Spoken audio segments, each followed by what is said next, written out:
Hello, Gene Schwimmer here. Welcome to today's vlog. A couple of items I want to cover, then on to the subject for today. We're going to start with Maricopa County, Arizona. I want to give you an update on the ballot audit that is going on there. A major milestone was reached, but before I get to that, I want to, well, first of all, I'm a conservative. Always keep that in mind, full disclosure, when you evaluate anything that I say.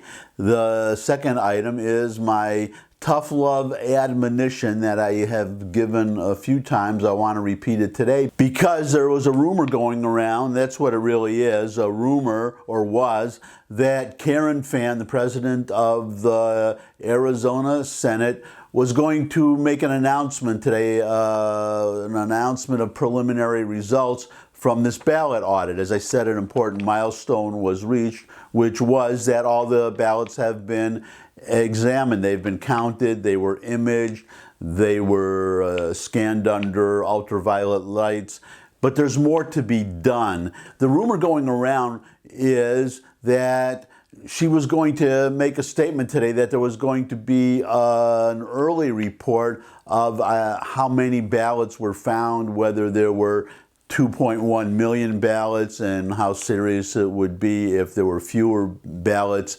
enough to if the number of quote-unquote missing ballots exceeded Biden's margin of victory, so on and so forth. What I've been talking about in the past, this speculation and getting all excited and just latching on to any rumor that confirms or reinforces or makes you feel good about your point of view. Karen Fann spoke this morning and said it was false. It's not true. There is not going to be a report today, Monday. Well, you know by now because you're seeing this on Tuesday. There was no such report. There was no such report. She said she doesn't know how anybody could say that, where they got this idea from. That was never in the cards. This is what I'm talking about. Wait for the facts from a reliable source, which is what I'm going to give you, which is why you should be visiting my channel regularly. This is from Ken Bennett. Ken Bennett is the official liaison between the Arizona Senate and the rest of us. So you should always try to get your news from him. This is, he's on video. I'll give you the short version right now. The soonest you can expect anything, any kind of report, will be the end of July, maybe. More likely sometime in August. Could be as late as Labor Day, sometime in September. That's the fact as far as timing goes, but he talks more about what the process is. So here's Ken Bennett. Listen to Ken Bennett. Get the real info from Ken Bennett. Do you have any estimate as to when the results will actually be released to the public? Well, we will be done with the hand count and the paper evaluation by the end of this month, like our lease at the Coliseum here allows. I think there's a few to several more weeks of work to do in other areas, like voter registration anomalies, checking out whether 50 people are voting from an address where there's a two-bedroom house, or dead people voting. We want to check the envelopes of the signature of the ballots that were mailed in those envelopes to make sure it's required by Arizona law that the voter attested by signing the envelope. If there are no signatures on those envelopes, they should never have been opened. But so there's a few to several weeks of work to do after the end of this month. And then there's probably a few to several weeks of work to put the comprehensive first forensic audit in the country, history of the country, together. So I think we're looking at sometime in August, but could be as early as late July, might be Labor Day. Oh, well, the sooner the better, but I know you all want to get it right because once it gets out, then we're all going to see what actually happened in November. Have you heard from the other state legislatures and the delegations? They've been touring the audit. They've been going back home to their states. Do you think one of those states is actually going to start an audit similar to yours? And if so, which one do you think will start it first? Well, I would be guessing as to say which one might be first, but we have had, I think at last count, 18 states represented by either election officials or elected officials who have come in. Most recently was Indiana yesterday. but it goes across the state, Alaska, Washington, Utah, Nevada, Colorado, New Mexico, South Dakota or South Carolina, Georgia, Pennsylvania. It's just on and on. And what I'm hearing from these people is that, some of them have a background in business, some of them have a background in the military, and to a person they are saying, I am seeing some of the best practices and standards of quality control in the Arizona audit that I ever saw in business or in the military or anywhere else. So we're getting very positive comments from those folks going back to their states. And in some situations, some of the most enthusiastic comments came from people from Colorado who might not be able to do something at a statewide level, but are interested in doing something in a few key counties. So I believe that auditing elections needs to become a standard part of elections, and I think it's going to happen in other states after they've seen what happened in Arizona. That's a really fascinating idea, not just to do it from the state legislatures, but counties, because a lot of times you don't have control over the legislatures. And if you did it on a county level, of course, you wouldn't be able to do it in Fulton County or places that are Democrat controlled. But key counties, especially because of Colorado, they are the second biggest mail-in ballot state in the country. They had the best turnout, whatever that turnout was. And we saw a Senate race actually flip from Republican to Democrat. What county do you know in particular they're talking about in Colorado? I think it was the county that included Colorado Springs. I'm sorry, I don't recall the name of the county. Okay. But I thought it interesting that when I got on the website of Dominion Voting Systems a couple of weeks ago and looked at the product that they sell to Maricopa County here in Arizona, they show 4 steps to a Dominion election. The first step is building the election. The second step is voting and counting the ballots. Third step is reporting the results. And lo and behold, the fourth step of their own marketing materials is auditing the election. Now, the first rule in auditing is that you can't audit yourself. So if you are marketing to your potential customers an election system that says the fourth of 4 steps should be auditing the election, why is anyone concerned about auditing an election? That's what we should be doing, not prohibiting it. And the Democrats were calling to actually look at these machines. Of course, they thought it was the Russians, and now they're just not talking about it. But this has always been a concern among voters, wanting to know what actually happened. Now, I know the audit there, you weren't able to get the full audit in the sense of the voter rolls when you talk about dead people voting and everything else. Is the legislature... No, we have those. Are you still working on that? We're still working on that. Good. We're going to check out voter registration anomalies, dead people voting, or any irregularities there. They won't give us the second password to the precinct-based tabulators. And all they've told us is that behind that partition is just a bunch of sys type stuff, configuration stuff, and we don't need to see behind that partition wall. Well, obviously, that's probably where we need to be looking at first. Right. They also, the county has yet to give us the router logs. They're at their election and tabulation center to make sure that election machines and equipment was not hooked up to the internet. So they're still resisting and hiding things from us, and usually that tells you that's exactly where you ought to be looking. And is that going to be resolved in litigation still, where it's going to take a while? It's hard to say. We want to get as much of the audit done as we are doing right now and making great progress on the hand count and the paper evaluation.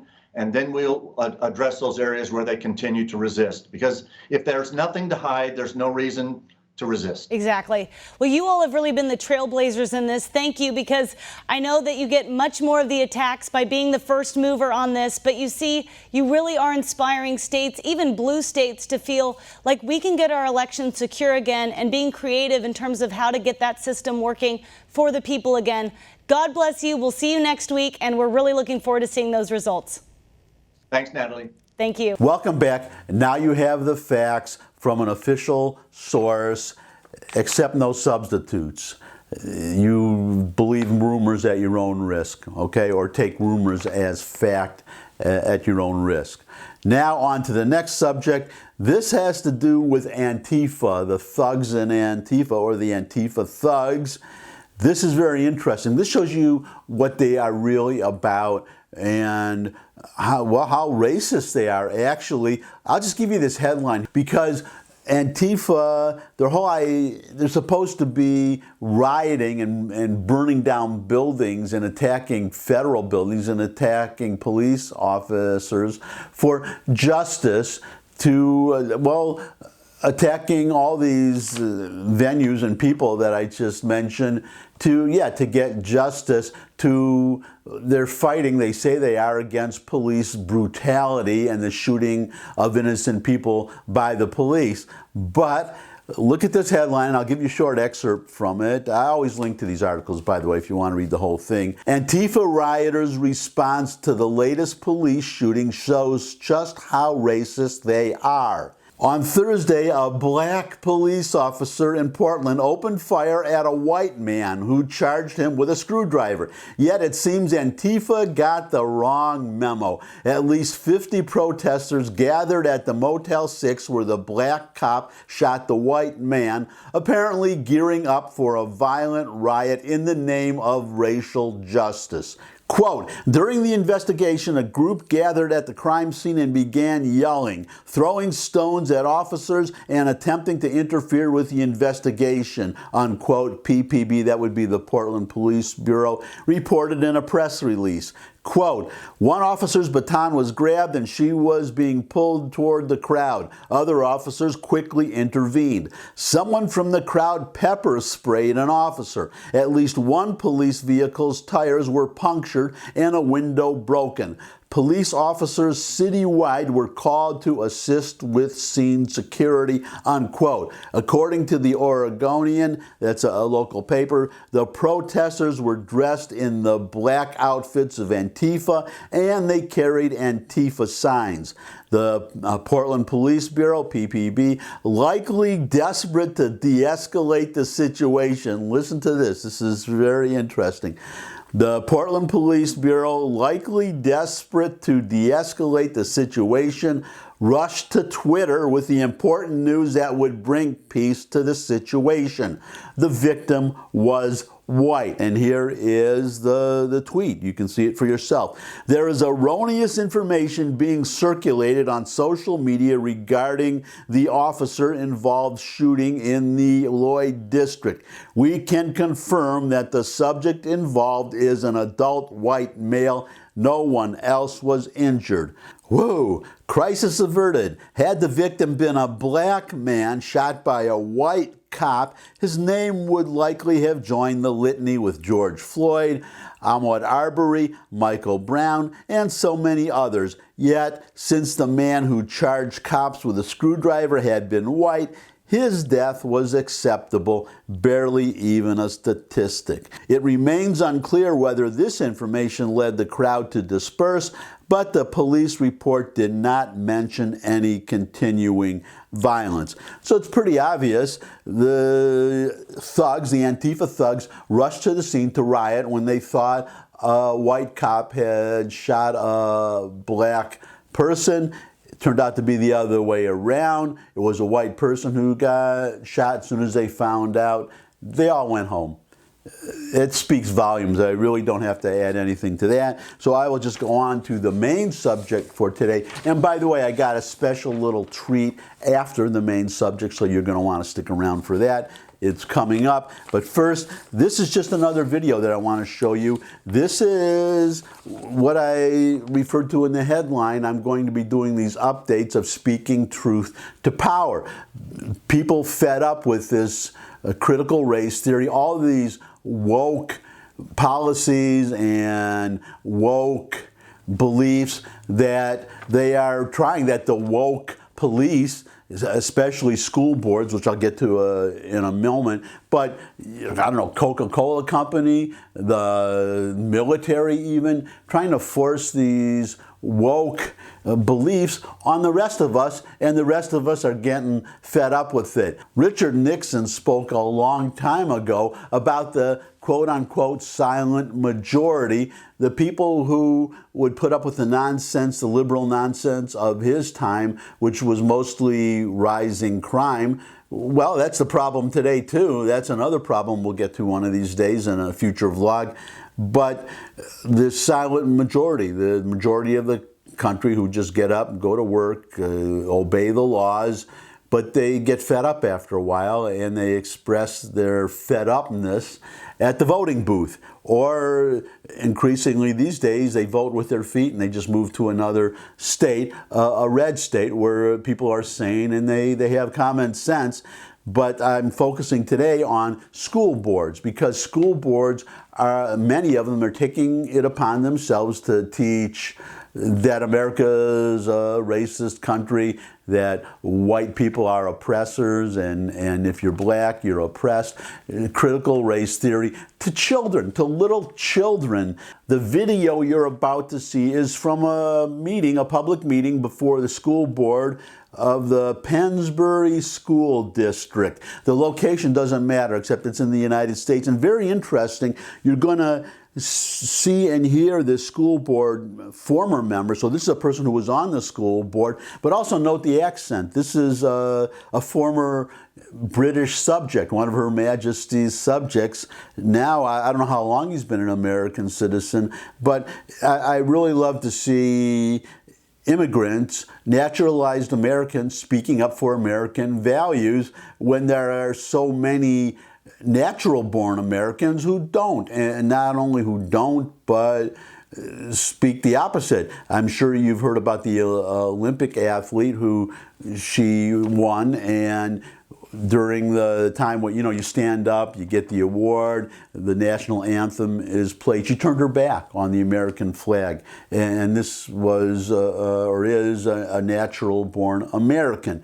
So that's an interesting contrast there. But this is so interesting and so true and so welcome that I just want you to just listen and enjoy this video and listen to the reaction of the audience, and keep your eye out for more of this, because I expect more of this.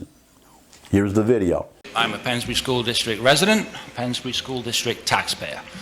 I'm also a former member of the Governing Board of Directors, 2009 to 2013. It's nice to see the old faces.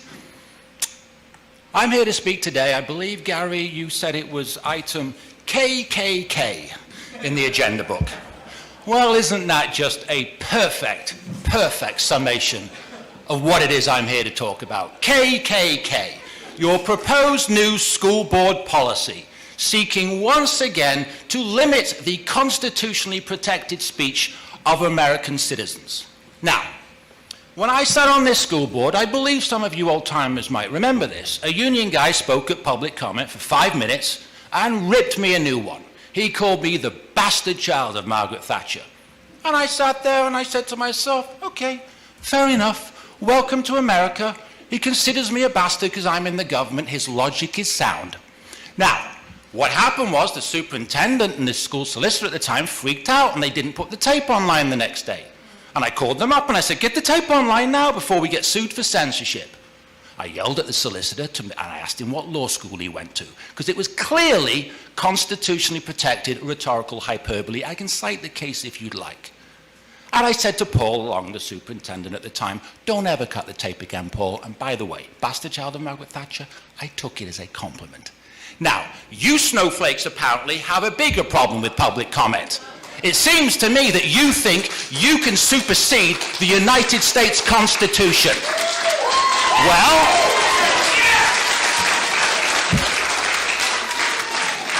I've got news for you, School Board President Benito Mussolini. Your power does not supersede that of the US Constitution and the First Amendment rights of the citizens of this great nation. Let's be very, very clear who has the power. Mr. It is Campbell, not government policy.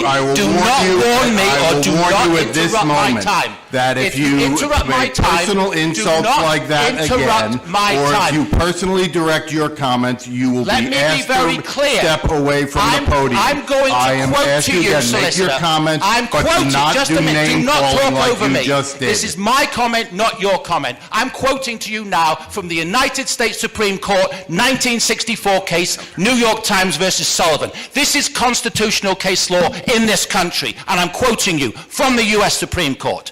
The judges wrote that This nation is founded on the, quote, profound national commitment to the principle that debate on public issues shall be uninhibited, robust, and wide open, and that it may well include vehement, caustic, and sometimes unpleasantly sharp attacks on government and public officials. That's constitutional case law in this nation. I don't have to be nice to you. Nobody behind me has to be nice to you. If you don't like living in the United States of America, then you can all move to Russia, Cuba, or China. This is the First Amendment. And I will caution you, solicitor. There is a video camera to my left. If you edit this tape, then you're going to have a big legal problem on your hands, because my right to critique your fascism, which is what this is constitutionally protected. There are emails, public record emails, in which the Director of Equity is lobbying and advocating for public comment to be censored in this school district. And you know what?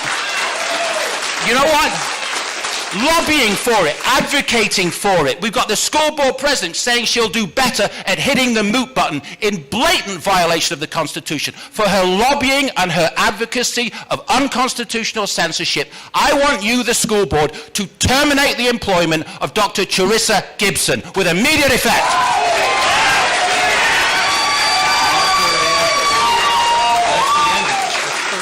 And after you've terminated her employment, I want all of you to tender your resignations for hating on this country. We have a God-given constitutional right to critique you, and we can speak in any lawful tone that we see fit. And don't go looking around, Benito, because this is the United States of America.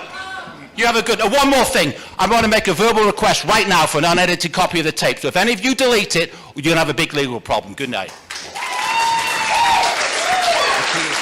Welcome back, and now for that special treat that I promised you earlier. And actually, special treat has a double meaning this time, because it's about a treat. It's about the Klondike bar. I'm sure you're all familiar with Klondike bars.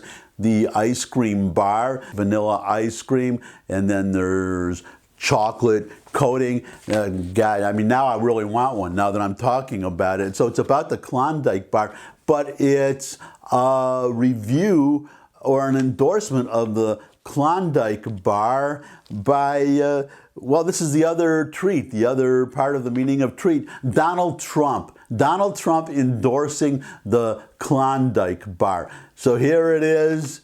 Take it away, Donald Trump. What would you do for a Klondike bar? We're talking about chocolate coated and ice cream loaded. It's the most highly respected, talented, tremendous ice cream sandwich, quite frankly, better than the world ever thought possible. And we asked the vice president, she's a disgrace, Kamala, we asked her what she would do for a Klondike bar. She said, I would even go down to the southern border for a Klondike bar. That's a big step because she's never been there, not even one time. Anthony Fauci, we asked him, we said, what would you do? He said, I would take off both of my masks and never wear them again for a Klondike bar. Believe it or not, he'd do that for a Klondike bar. And Creepy Joe, he said he would stop sniffing hair for a Klondike bar. So we are going to take back our country, one Klondike bar at a time, and make America great again. Believe me. Welcome back. Obviously, I pulled the wool over your eyes. I pulled your leg. That was not Donald Trump, but that was a darn good imitation of Donald Trump. And that was such a great video. I had to share it. And that's it for today, except that I would not mind a thumbs up if you like this video. Share it with anybody you think would also like it. Got any comments? Comment section below the video where you can put questions, suggestions for future topics. You could subscribe. I love getting new subscribers. You could visit my other channels, my hot dog recipe channel and my original music channel. Links in the description. But most of all, I would love to see all of you again. Well, most of all, I appreciate the time that you spend with me. That's number one. I really appreciate you taking time out of your busy day to spend some time with me, little old me. And now, the second most important thing is that I would love to see all of you again. I look forward to seeing all of you again. And until I do see all of you again, bye.